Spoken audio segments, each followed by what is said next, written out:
Welcome, everyone. I am so excited because today we're talking about breaking free of learning disability accommodations. That doesn't mean we just put them aside and just deal with whatever we have. It means we're getting to the root of the problem. And that's what I love about Jill Stowell. She is absolutely an expert on helping families and helping kids break through their learning disabilities so that we can handle that area by the root problem, not just saying, oh, let's add a accommodation on top to make those are great and everything, but it's really stressful sometimes when we have a lot of kids doing different things, and then we have to make sure that, oh, we have to find this resource and this thing and this some accommodation rather than getting through the root of the problem. I mean, because really, what do you want for your kids? Do you want them to be not stressed about their own journey, and later on in their life they don't have to deal with these learning disabilities? That'd be so amazing, you guys.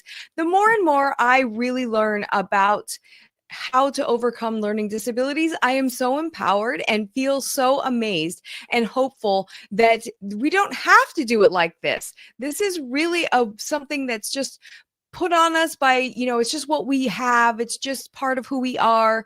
But we can do things that can eliminate that. And that's what Joel is, or Joel, I don't know why I said that. Jill is all about, because Jill's really about, her passion is making sure that everyone knows that you can overcome those learning disabilities. And I absolutely love that. The hope there is so amazing, you guys. And so she's going to share with us all about this today. I'm super excited. And she's going to give you a resource to get a lot of information and guides to help you get started along the way. So, Jill, thanks for so much for joining us today. I'm super excited to have you with us. Can you share a little bit about your background and like why you love helping people overcome learning disabilities so much? Wow, thank you, Cami. That was a great introduction to what we do.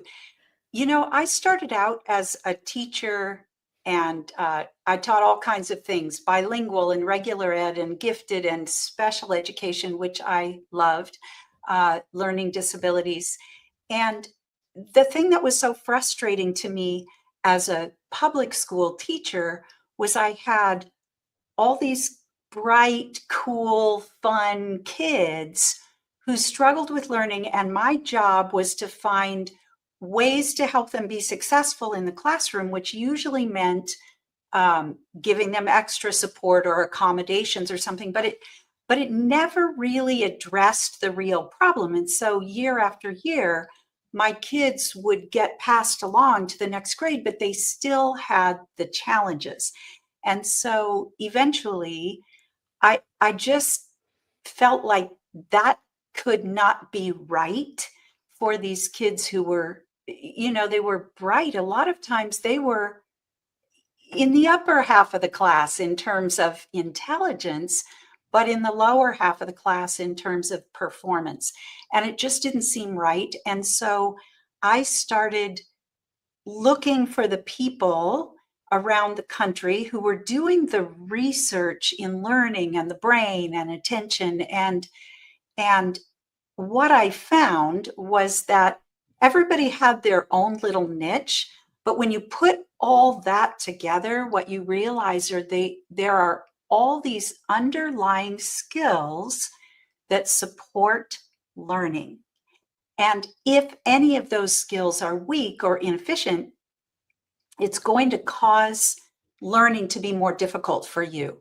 And so it's just been a long journey, and I still love it because it's truly changing lives. And I've been in this business long enough that our kids, some of our kids have grown up to be very successful adults and lifelong learners. And that's what we want for our kids. So Absolutely. yeah, yeah. I love that. Yeah, that's so true. And hey, we are on the same page. We are raising lifelong learners. That's what we all want for sure. And giving them the ability to not feel like we're constrained by these learning challenges that we have is so freeing. And it gives them so much confidence, right? To be able to go out and learn whatever they want to learn, whatever they need to learn at, whenever they can. And so I love that. Can you share with us a little bit about how does someone go? Like, how do we even know if our child has a learning disability or learning challenge?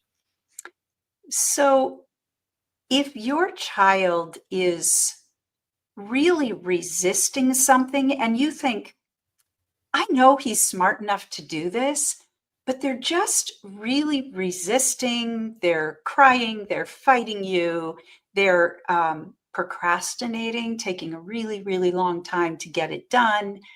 Um, those are symptoms and attention.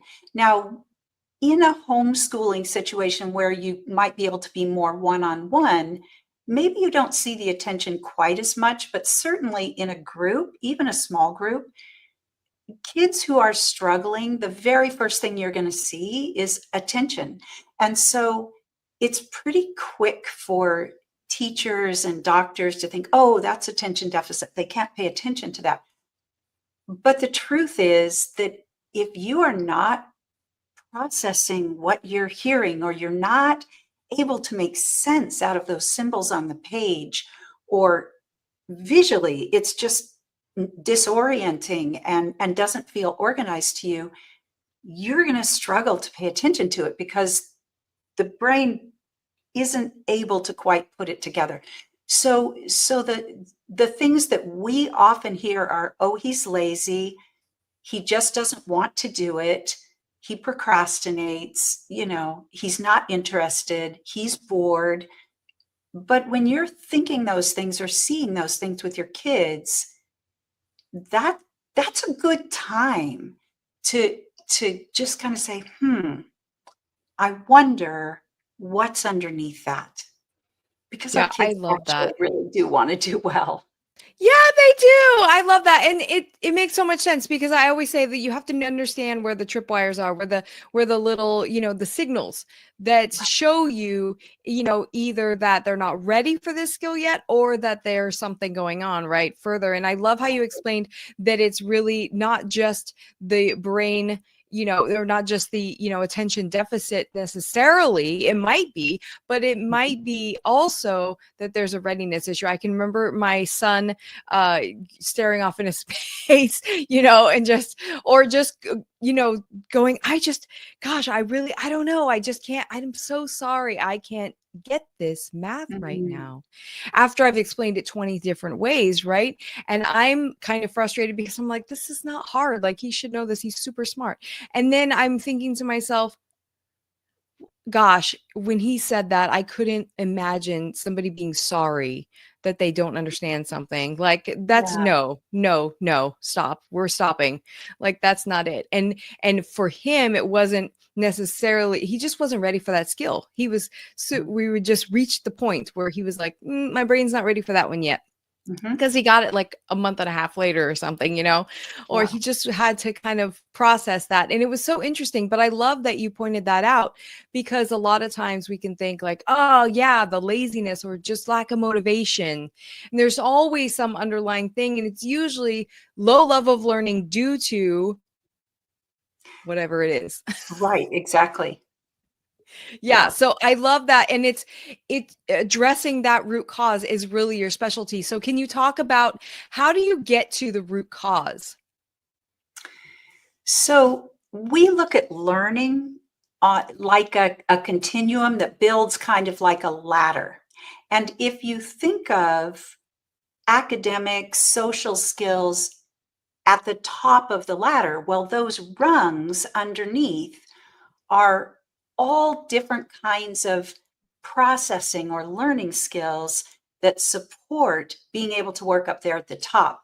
And so at the very bottom of the ladder, you have what we call core learning skills. And these are the skills that they're the visual and motor skills that allow us to move through space comfortably, to hold a pencil, to move our eyes across the page, to sit in a chair.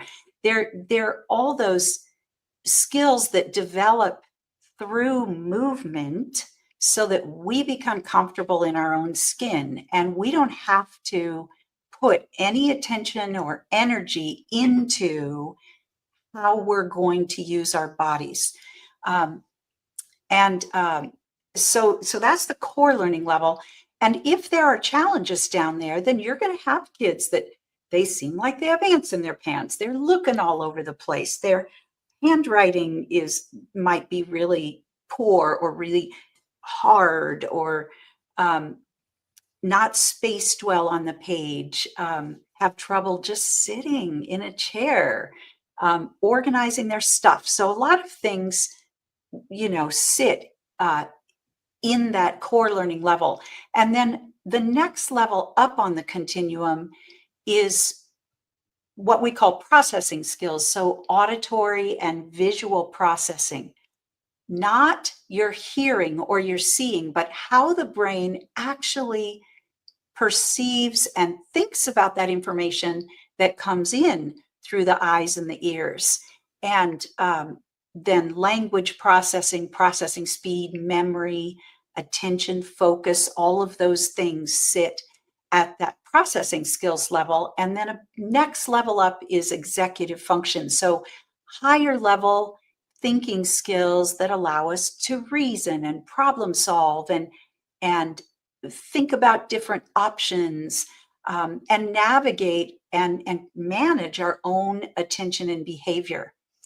So what happens for our students is when their parents call and they say, my child is really struggling with attention in school, or my child just is struggling to learn to read, or isn't comprehending, or whatever the symptom is that they're seeing, we do some assessment to take a look at these underlying skills as well as the academics and just see what is it that's getting in the way, that's keeping this child from working as comfortably and easily as they could at the top.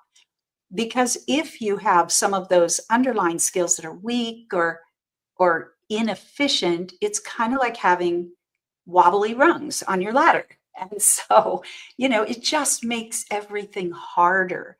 It's not that they can't do it, because by golly, a lot of them gut it out and really spend hours and hours and sweat blood to do it. But it's so much harder than it needs to be without that solid foundation. Absolutely. I love this. And just, if you're listening to this on podcast, we pulled up the Jill's Learning Skills Continuum. I absolutely love this. She just explained the first 3 rungs on the ladder. And I absolutely love this because, then you get to the root of the problem, executive function, processing skills, or core learning skills, and then you apply it right to the basic academic skills. And then we go higher than that with content areas and higher learning, refining all of those things. So I love that because it really shows us where schools focus, which is on the academic and all of those higher learning things, but they don't focus on the core, like how we process things. And I love that because it really shows us that we can go back to beginning. And I talk about that a lot with the phases of learning and how we're missing the core phase a lot. And when we just jump into academics and we're doing direct instruction a lot, it's really, we're missing that bottom foundation of our house, and that, or the wobbly rungs, like you said, which I love. So you guys, that's really, really a great, you can get that learning skills continuum graphic in the newsletter that Jill is going to allow us to get. It has all kinds of guides and everything. I'll let her tell you about that in a second, but you will have access to that. So it's really, really amazing to watch the different levels of where your kid's at, and then know that this is not normally taught in school. So that's why we have to go back and redirect. I love that. So Jill, when you see a kid with, let's say some processing skills problems, like what do you usually do? How do you get kids through that? So it depends on what the issues are, Right. but the kinds of things that we're doing to uh, to develop those underlying skills don't really look like school in most cases.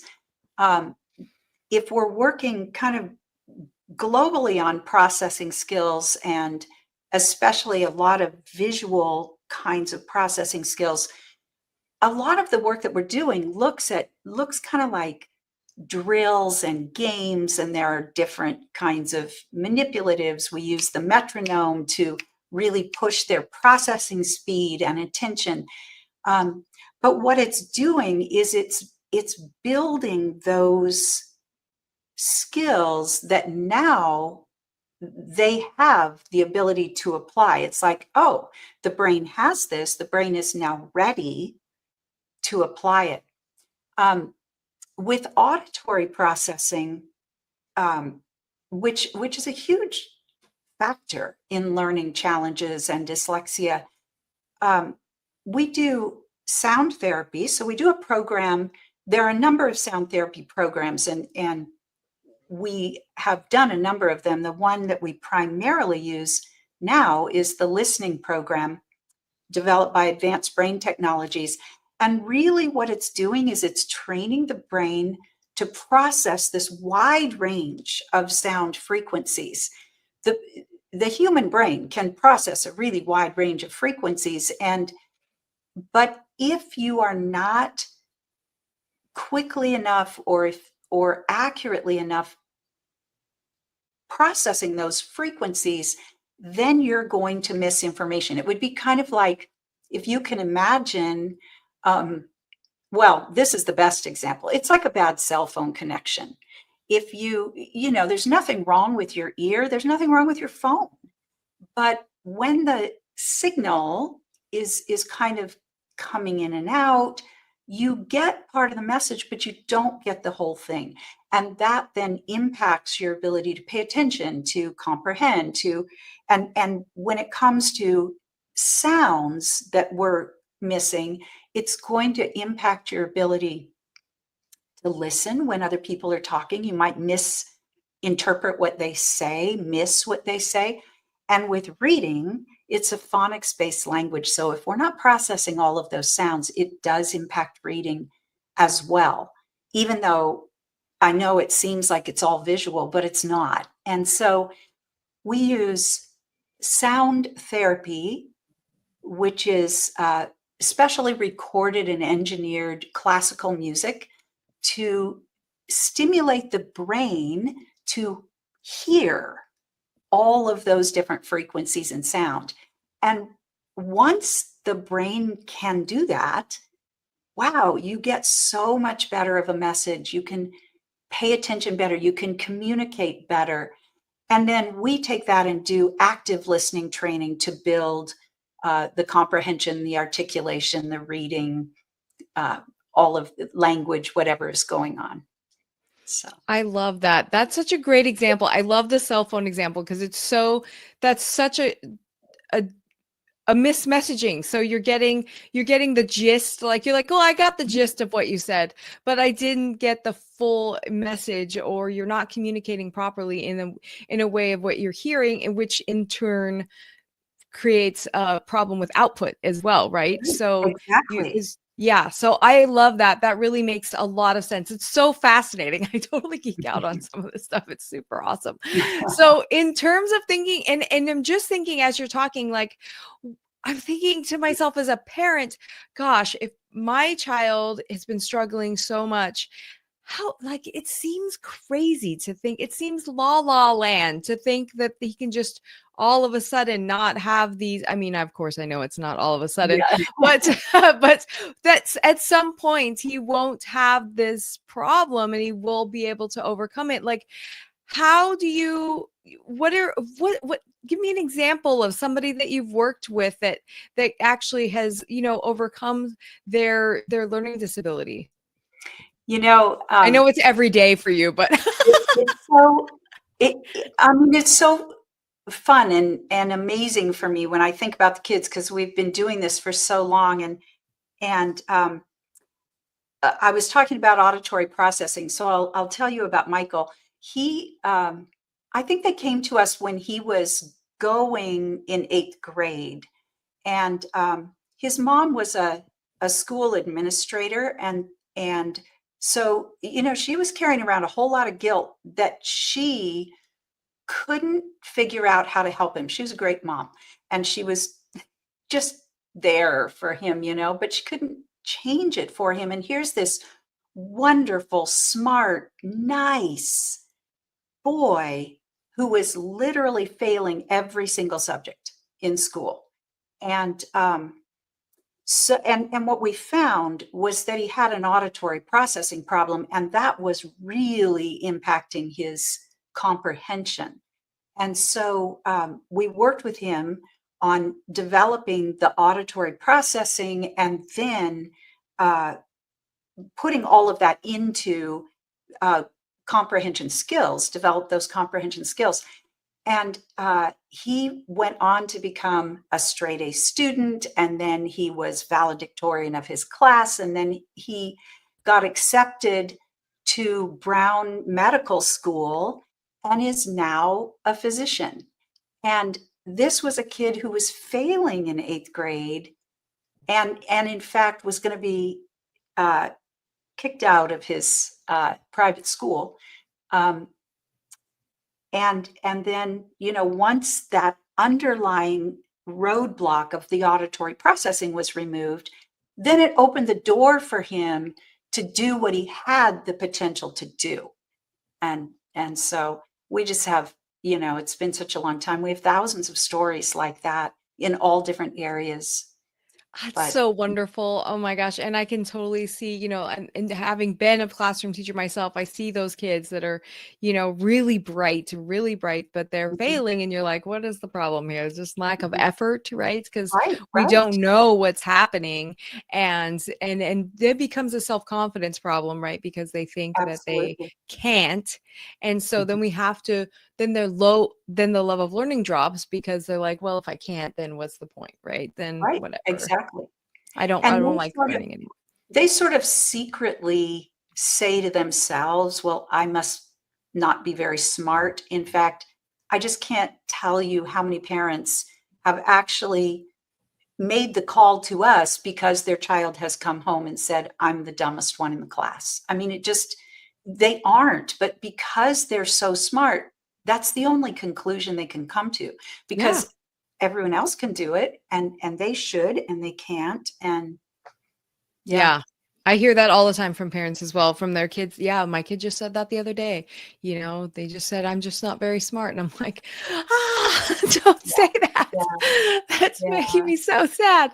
So, in thinking about that, I want to just touch on why is it, and you've been doing this for so long, why is it still that we after I've told you before, and if you guys haven't listened to the couple of episodes I did with Dr. Robert Malello on brain balance, listen to that. So after talking with these you amazing experts about this stuff, and you've been doing it forever, why is it that we still think that it's something we have to live with forever?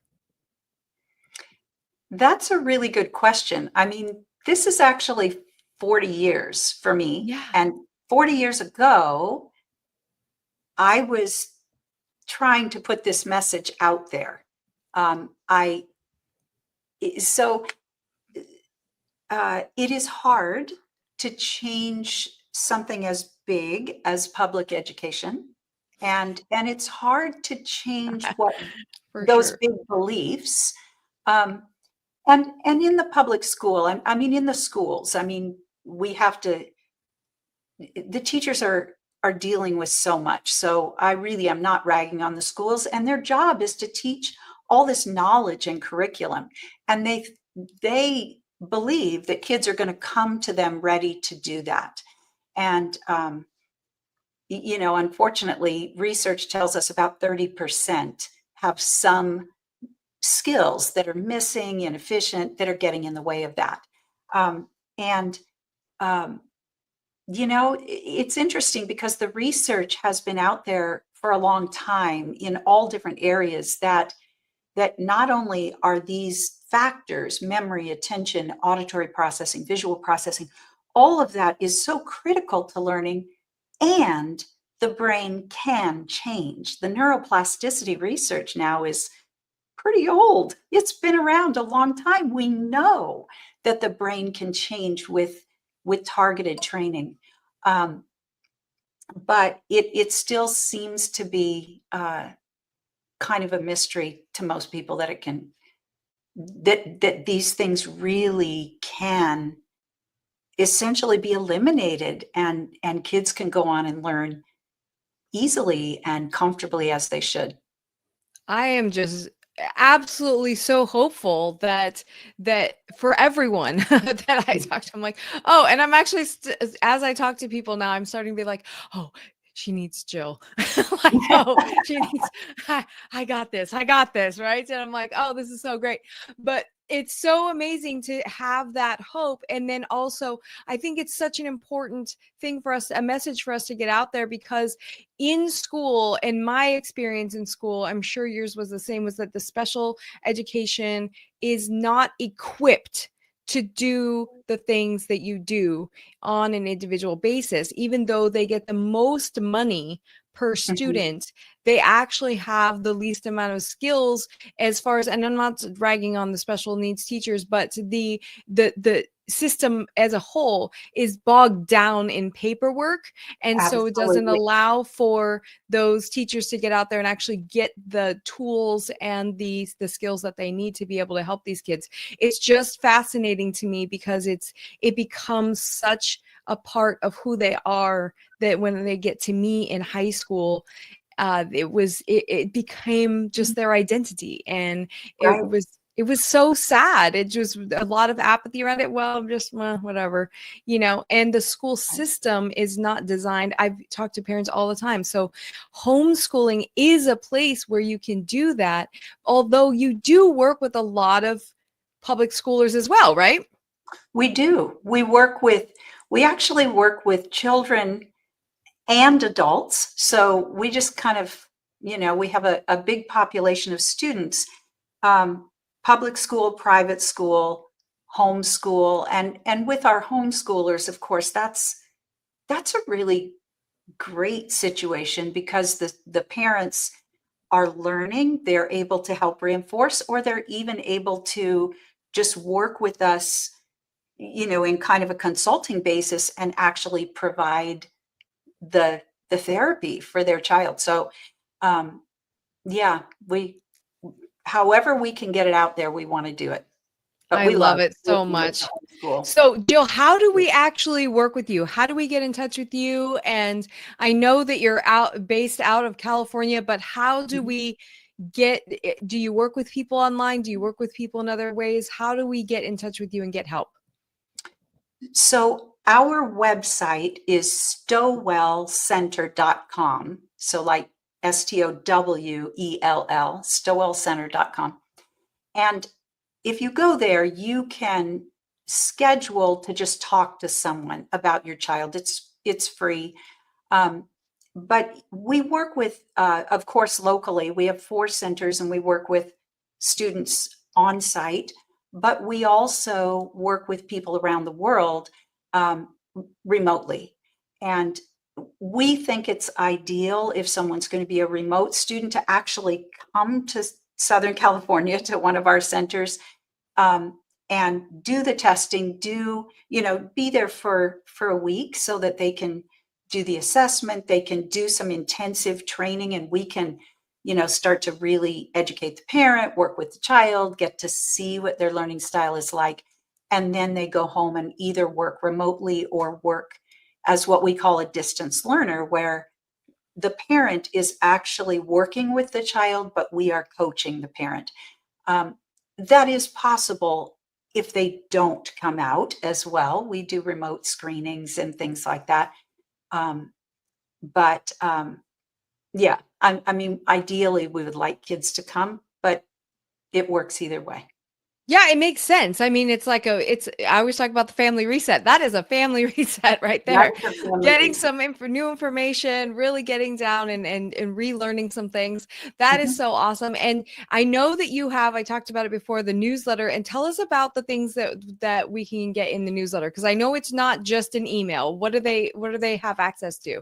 Right. So that's the portal to get into the parent um, section of parent resources section of our website. So it's stowellcenter.com/newsletter. And you will get a newsletter that will, have like podcasts and just resources on it. So that's helpful to parents. But in that once you go into that on our website, then you get into that parent section, and there are all kinds of strategies for you that you can implement in, with reading, math, spelling, language, behavior, attention, organization, studying, whatever.